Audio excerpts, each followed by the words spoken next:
সন্দেশখালীর ভাইরাল ভিডিওর পর এবার বাজারে আসছে অভিজিৎ গঙ্গোপাধ্যায় স্টিং ভিডিও।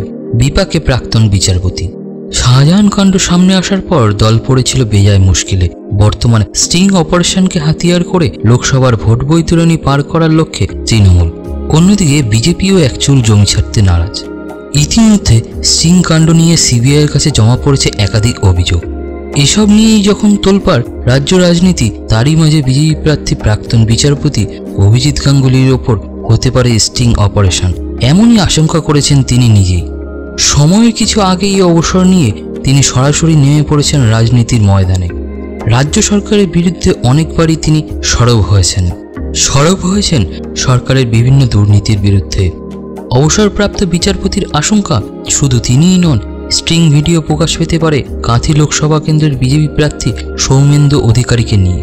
যদিও সেরকম কোনো ভিডিও এখনও সামনে আসেনি, তবে তমলুকের বিজেপি প্রার্থীর দাবি যে ভিডিওই সামনে আসুক না কেন সেটা ডাহা মিথ্যে, একেবারেই ফেক।